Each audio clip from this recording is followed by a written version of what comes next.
नमस्कार, मेरा नाम है शैलेंद्र। आप देख रहे हैं ट्रू इंडिया न्यूज। आइए रुक करते हैं अब खबरों की ओर।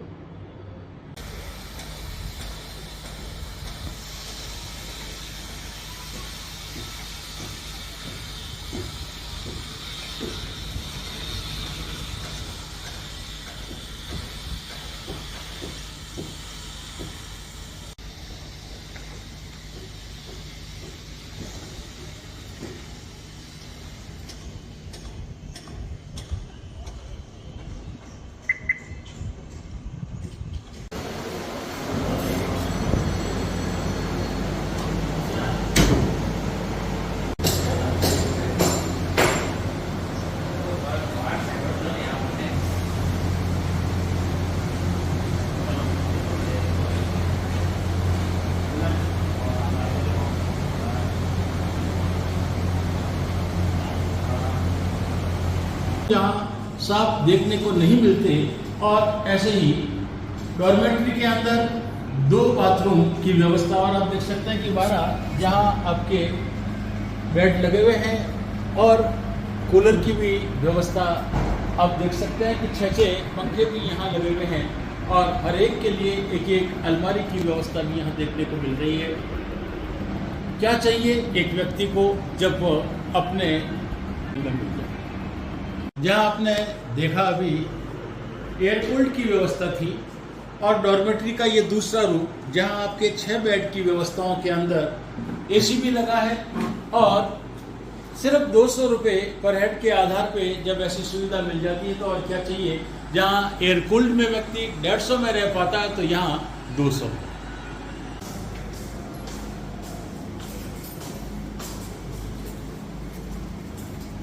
रूम है।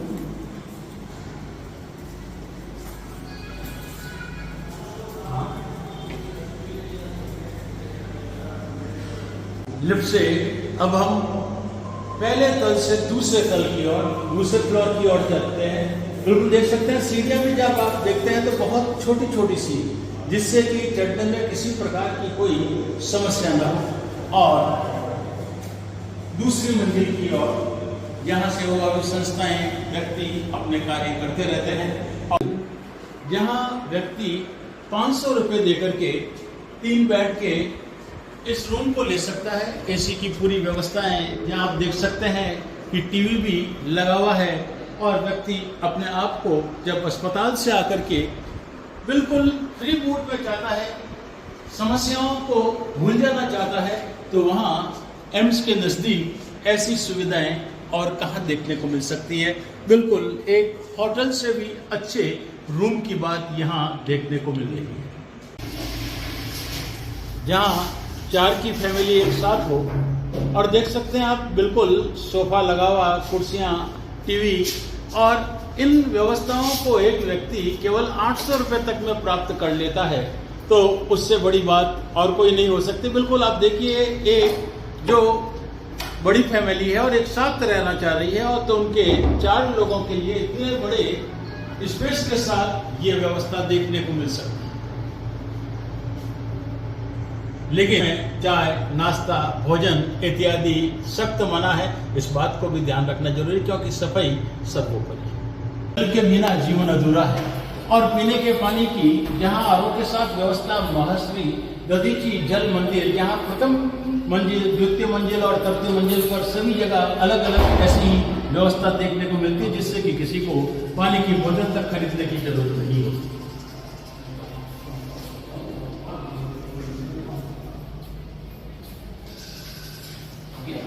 हेलो,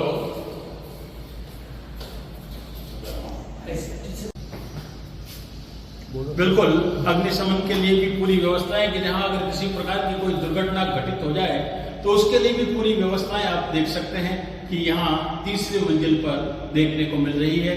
और जहां बाहर आप देख सकते हैं सिलेंडर भी लगे हुए हैं और पूरे बिल्डिंग में इसी तरीके की जल से किस तरीके से वो पूरी यहाँ से देखने को मिलती है।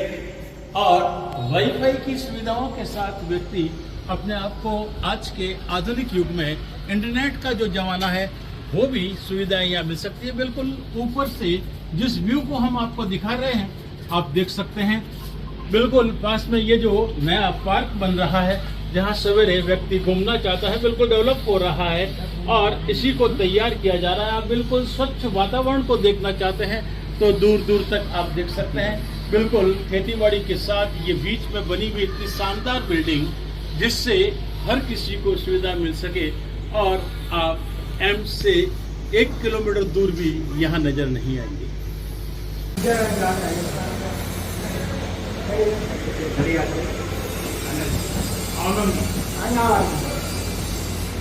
प्रो इंडिया के लिए मैं आनंद कल्ला। बात आज सुदर्शन सेवा संस्थान की।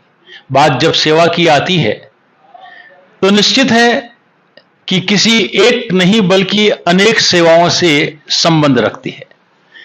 इन संस्थाओं की जहां बात करते हैं, निरंतर जोधपुर में तो देखते हैं कि जगह जगह अलग अलग संस्थाओं के माध्यम से अलग अलग कार्य होते रहते हैं और हमारे साथ ऐसे ही सेवा का नाम जहां रतनलाल जी गुप्ता साहब निरंतर यहां की देखरेख करते रहते हैं, लोग इनसे जुड़े रहते हैं।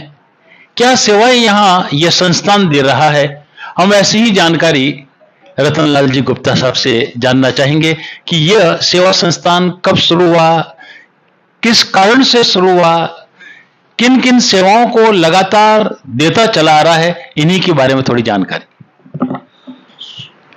सुदर्शन सेवा संस्थान 2013 में शुरू हुआ। शुरू होने का पीछे कई कारण थे। यहाँ भेदभाव और ऊंच ऊंच का बहुत बोलबाला था। उस टाइम हमने तय किया सर्व जाति सामूहिक विवाह कराने का। 2013 में पहला तय हुआ जब हमने 57 जोड़ों की शादियां करवाई। फिर ये धीरे धीरे हमने एक गोवान लिया, जिसमें गाय का उत्पादन, दवाएं बेचना शुरू की। उस दवाओं को जहां आवश्यकता होती थी लोगों को प्रेरित कर वो दवाएं देनी शुरू की। तो धीरे धीरे संस्थान और बढ़ते जाने के कारण फिर हमने आगे दूसरा ब्याह किया 101 जोड़ा का, जो हमने 14 में किया। उसके बाद निरंतर हमने 2021 तक 7 बार 101 जोड़ों का ब्याह किया। ब्याह करते करते हमने उसमें एक हमारे को आवश्यकता महसूस हुई कि एम्स के सामने कोई ऐसी जगह नहीं है जिसको आदमियों को बड़ी परेशानी हो रही है। आते हैं वो बाहर, कहाँ ठहरने की, उनको ठहरने की जगह नहीं है। इस दृष्टि से हमने तय किया, उस ब्याह की दृष्टि से ही उस टाइम भगवान की दया से एक दानदाता ने तय किया कि अगला ब्याह मैं करूंगा। तो उसने तय किया, अमरा राम जी कुमावत करके हैं, उन्होंने तय किया वैसा अगला शादी का खर्चा पूरा मैं दूंगा। तो उसके कारण हमने तय किया कि भाई ये खर्चा दे रहे हैं तो अपनी आदत छूटनी नहीं चाहिए, अपना मांगने का काम चालू रहना चाहिए। तो हमने कलेक्शन उसको उस समय भी चालू रखा। उसके कारण हम जहाँ आज बैठे हैं यहाँ एक प्लॉट लेने का तय किया और प्लॉट लिया। प्लॉट लेने के बाद हमने तय किया कि यहाँ एक भवन बनना चाहिए। तो भाई लोगों, हमें हमारी टीम ने तय किया एक भवन एक प्लॉट से कुछ नहीं होने वाला, ये छोटा पड़ेगा। तो हमने दूसरा तय किया और बैठकर निर्णय किया कि एक प्लॉट पहले और लेना चाहिए, बाद में इस भवन को बनाने की नींव रखनी चाहिए। तो उसी साल दूसरे साल हमने एक प्लॉट और लिया और कोरोना के काल में जिस दिन राम जी का नींव का मुहूर्त हुआ उसी दिन इसी भवन की नींव रखी गई और उसी दिन नींव रखकर इसका काम चालू हुआ। तो 2 साल में ये भवन बनकर रेडी हो गया। भवन में 24 कमरे हैं, 3 डॉर्मेट्री है। इसी के सामने अपना एम्स आया हुआ है। एम्स वाले में आते हैं, यहाँ उनके लिए आवश्यकता रहती है। तो ये यहाँ ऐसी भी जगह है, जैसा भगवान की जैसी सुविधा चाहिए जैसी सुविधा यहाँ मिलती है, ऐसे लोग भी यहाँ आते हैं जिसके बाद भगवान ने कुछ दिया ही नहीं है। ऐसे लोग आते हैं, उनके लिए फ्री भी सुविधा है। नीचे हमारे खाट लगे हुए हैं, उनको फ्री सुविधा दी जाती है। और बाकी नॉर्मल जो चार्ज है, इसका जो खर्चा निकल सके, इजी चला सके, आने वाले समय में निरंतर इसकी व्यवस्था बनी रहे, उतना ही इसका चार्ज रखा हुआ है। ऐसे कैसे हमारे पास आज की तारीख में एम्बुलेंस भी चलती है। 10 एम्बुलेंस चलती है। 10 एम्बुलेंस में 3 आईसीयू वाहन है, एक गो वाहन है, एक मोक्ष वाहन है और 3 शेष गाड़ियां, छोटी गाड़ियां हैं जो बाड़मेर, चौहटन, आपस में कहीं भी छोटे छोटे गांव में किसी को भी ले जाना हो, डेड बॉडी ले जानी हो, तो सब काम संस्था करती है। लागत मूल्य में ये संस्था करती है। प्लास्टिक की रोकने की दृष्टि से हमारे यहाँ प्लास्टिक के 10,000 बर्तन सेट फ्री ऑफ चार्ज में मिलते हैं। जो प्लास्टिक का उपयोग नहीं करते हैं उनको हम उपलब्ध कराते हैं।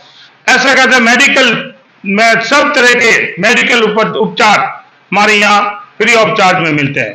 बेड मिलता है, डीप फ्रीज मिलता है, चेयर मिलती है, आज आवश्यकता है तो ऑक्सीजन मशीन मिलती है, ऑक्सीजन सिलेंडर मिलता है। ऐसी कई चीजें यहाँ मिलती है। और ऐसा कैसा जो यहाँ भवन में होम्योपैथिक डॉक्टर बैठता है 11 से लगाकर 1 बजे तक, फ्री ऑफ चार्ज, दवाइयाँ फ्री और फ्री ऑफ चार्ज वो देखता है। ऐसे के आयुर्वेदिक डॉक्टर यहाँ 4 बजे से लगाकर 5 बजे तक बैठता है, वो आयुर्वेदिक की दवाएं और डॉक्टर देखना फ्री है। इंग्लिश डॉक्टर इंग्लिश दवाएं देखने के वो 6 से लगाकर 8 बजे तक यहाँ निरंतर बैठता है, वो भी वहाँ दवाएं और देखना फ्री है। ऐसे कैसे यहाँ अब एक लैब शुरू होने वाली है जो फिजियोथेरेपी का केंद्र लगेगा, वो नीचे यहाँ हमारे यहाँ शुरू होगा। 2 डॉक्टर स्पेशलिस्ट सुबह शाम 3-3 घंटे बैठेंगे और ये भी कार्य निरंतर शुरू होने वाला है। जल्दी इसका 5-7 दिन में ही इसका उद्घाटन होगा और हम आपको सूचित करेंगे। बहुत बहुत धन्यवाद आपका। हम खास यही बताना चाहेंगे कि प्लास्टिक उन्मूलन की बात जब यहाँ हो रही है कि जिनको भी शादियों के अवसर पर भी बर्तन की जरूरत होती है और निःशुल्क बर्तन 10,000 तक यहाँ मिल जाते हैं, वहीं गौ सेवा की बात होती है तो गौ सेवा का भी हो रहा है। और एम्स के सामने जरूरत है रहने की, तो रहने के लिए हम जैसे यहाँ हमारी टीम आई हुई है और देख रही है कि 24 कमरे और बिल्कुल एसी रूम भी यहाँ देखने को मिल रहे हैं। और उसके चार्ज भी हमने जाना था तो मालूम पड़ा कि 500 रुपए तक में 3 बेड का यह रूम मिल जाता है, जो आसानी से कहीं अवेलेबल नहीं होता। तो सेवा का नाम सुदर्शन सेवा के रूप में बिल्कुल एम्स के सामने ही देखने को मिलता है और उनकी सेवाएं निरंतर चलती रह रही है। और फिजियोथेरेपी की भी सेवा शीघ्र ही शुरू होगी, जिससे कि लोग यहां आते हैं और वे इस थेरेपी का लाभ भी ले सकें।